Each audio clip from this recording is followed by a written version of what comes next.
Hey, yo, what's good, everybody? Welcome back to the Cheap Truth YouTube channel. Hope everybody's doing well out there. Thanks again, once again, for checking in with the Cheap Truth.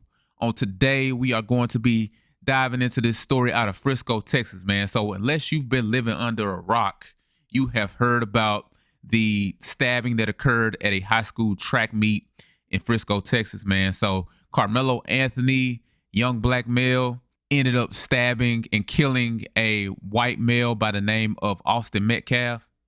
Karmelo Anthony is being charged with the murder, and initially his bond was set to $1 million. And just recently, his bond has been reduced to $250,000, and he is now at home. So he ended up bonding out after the bond reduction, and he's going to be placed on house arrest, fitted with an ankle monitor, and will not be allowed to use social media.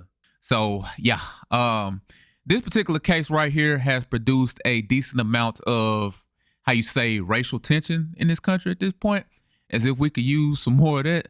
But yeah, man, it basically all the white folks are getting behind Austin Metcalf and his family, and all the black folks are getting behind Karmelo Anthony and his family. That's kind of how it's shaping out.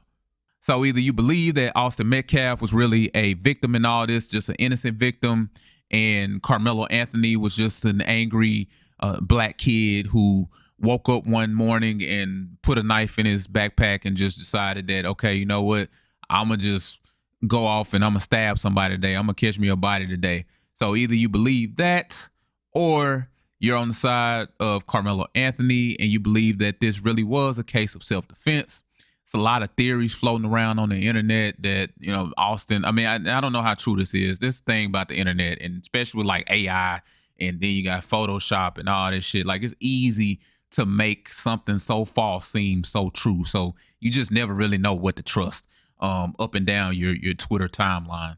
So, you know, it's a lot of people out there saying that Austin Metcalf was a known bully, and that he and his brother were trying to jump him. I don't know anything about that necessarily and how true that is. But one thing that has been consistent, the story hasn't really changed. It says here, witnesses said during the track meet, Anthony was sitting in seats for Memorial High School students, but he is a student at Centennial High School. Police said witnesses saw Metcalf tell Anthony he had to move his seat to go sit with his own team in the bleachers during the track meet.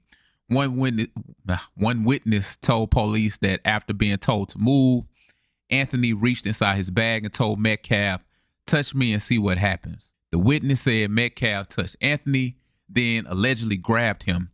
Anthony then allegedly stabbed Metcalf once in the chest before running away.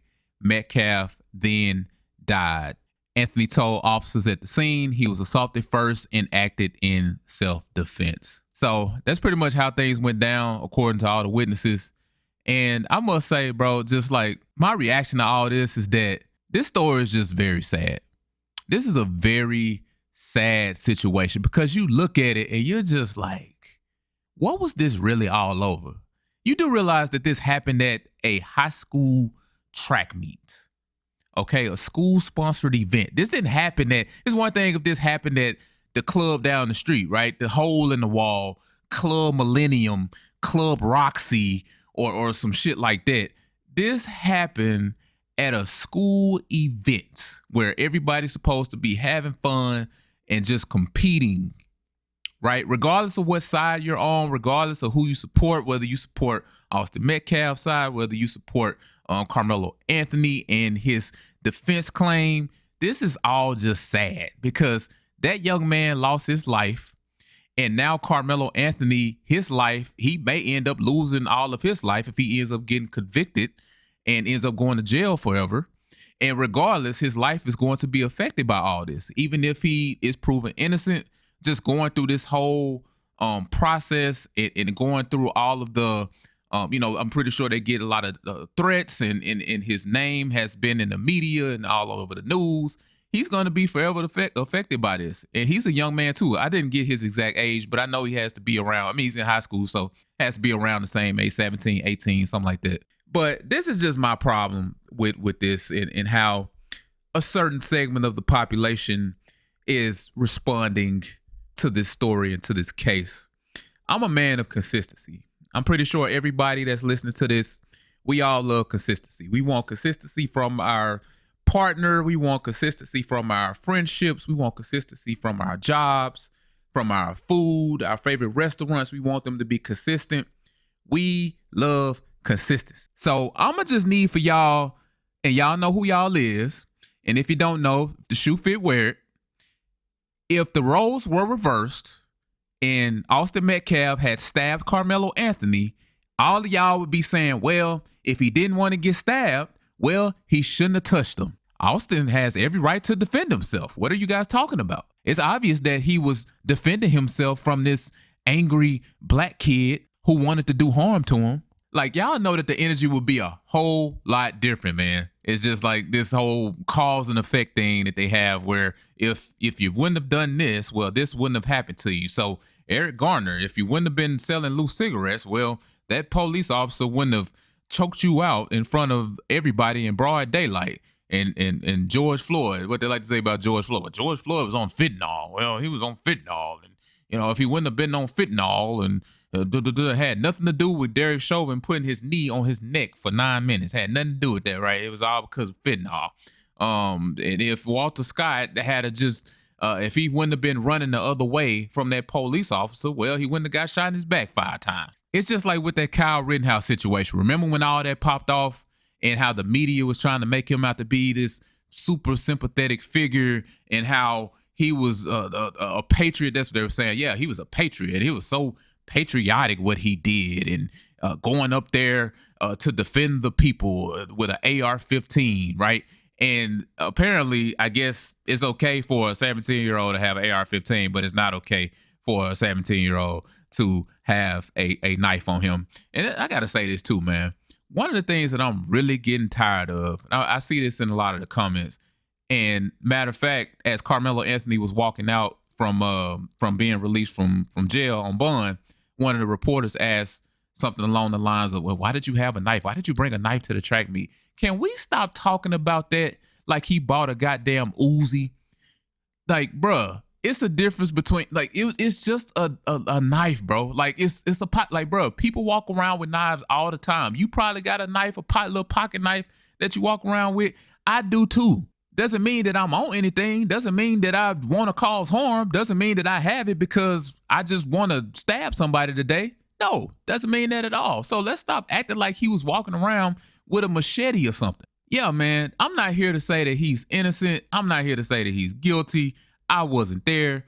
We'll let the court process play out, I guess. But I do think that this looks like a pretty good case for self-defense. And I think that it is really telling that they dropped that bond down from $1 million to $250,000, which in my opinion, I think that was the right move. $1 million bond just seemed very extreme from the get-go.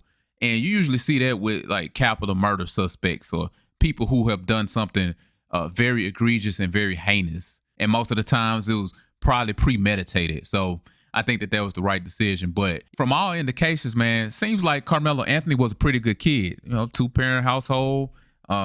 It doesn't really seem like he was into any trouble or anything like that. He was working 2 jobs, one at HEB, one at Foot Locker. He was captain on the football team, captain on the track squad as well. And you know what, bro? I just really love when these type of stories come up and you have a black male involved and they can't find nothing on them. I really love that. I love that because you know they've been digging. Okay, so the only real quote unquote negative thing that they've really been able to produce on Karmelo Anthony is that he was involved in an incident, okay, at school that didn't involve the police. Okay, so that was it. I just love that because you know when these type of situations come up, they go digging. They can't wait to say, man, well, when he was 15 years old, he was caught riding in a stolen car. He was caught smoking weed in the bathroom. Like, y'all know how they do. But yeah, man, you guys let me know what you think about this story. Make sure you drop a comment down in the comment section below. Let's get some dialogue going. I'd be interested to hear people's opinions on this. And also be sure to subscribe to the channel if you haven't already, and drop a like on this video before you leave. So as always, count your blessings, not your problems. I'm out. Peace.